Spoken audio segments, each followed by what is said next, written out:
We talk about the flight assessment and how it relates to investing in real estate. And so, just to give you an overview of what the flight assessment is, it is a behavioral assessment that measures your preferences in four key areas. The first area is how you interact and influence people, and the character that is associated with that is the flight attendant.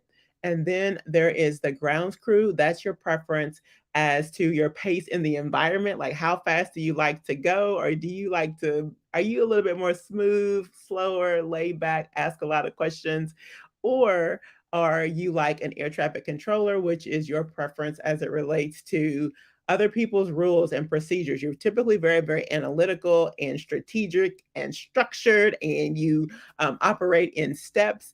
And then there is the pilot. That is your behavioral preference as it relates to solving problems and making decisions. But today, I really want to talk about the flight attendant because this is the behavioral preference that keeps showing up, especially as it relates to real estate. And I know you're thinking, well, how does this all relate to real estate? Well, here's how.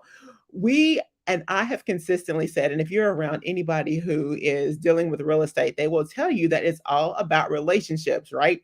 It's a relationship business. You have to build relationships with other people in order to be successful. And why is that?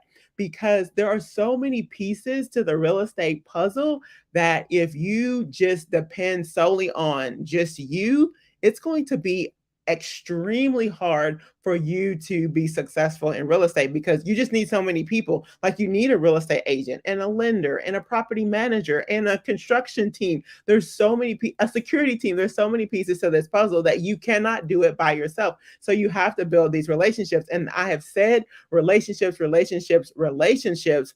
However, I want to dial back and change that to strategic partnerships. And here's why.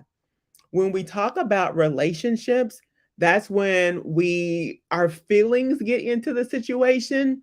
And what I have found is that, and I have said this as well, we cannot lead with feelings. With real estate, we have to remove our emotions. So when you have taken the flight assessment and you're on the spectrum of the fact that you are really concerned about other people's feelings, you care a lot about other people, then when you are into a real estate transaction and maybe you need to fire somebody or maybe you need to work with somebody else, since you have this relationship with the person, it's even harder for you to figure out how to get out of that situation or to potentially get somebody else to help you. Let me give you an example. So like when you want to go look at property and you have a real estate agent, well, real estate agents are so busy. And so when you have a relationship with just one real estate agent, you want to just deal with that person. But if that person is always super busy,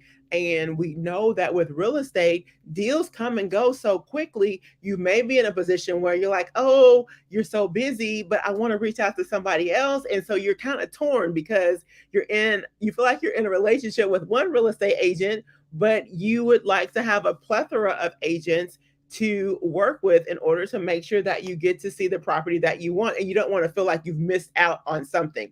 And so that's challenging because we are emotional people. We get in our feelings. And what I have continued to say is that we have to remove our feelings from the situation. So, what's the solution? I am saying we have to start leading with facts. And like I said, depending on where you are in the spectrum of the flight attendant, you may reserve your feelings and you always operate with the facts. And then there are those of us on the other spectrum that we're building relationships and then we typically act out of feelings.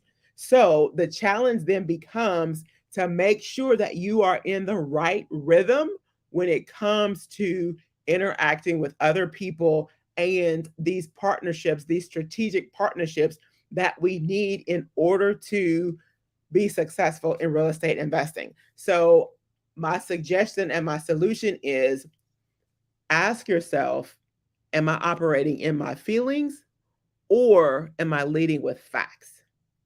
Am I operating in my feelings or am I leading with facts? It's very important, especially with real estate, especially with all the pieces of the puzzle and all of the people that you have to come in contact with and the people who are going to help you to be successful. Now you see the importance of their strategic partners, but definitely make sure and ask yourself, am I in my feelings or are these the facts? It's going to be very critical, especially as you are scaling your real estate business, that you have the strategic partnerships that are going to help you to be successful. So go ahead and drop me a comment and say, yeah, I recognize that a lot of times I'm acting in my feelings instead of leading with the facts. And what do I mean when I say lead with the facts? Ask yourself, is this factual? When situations come up and maybe, and we've seen that, are you a fighter or do you take flight when things get hard? Do you want to just fight people or do you want to run away from the situation? I challenge you to stay around,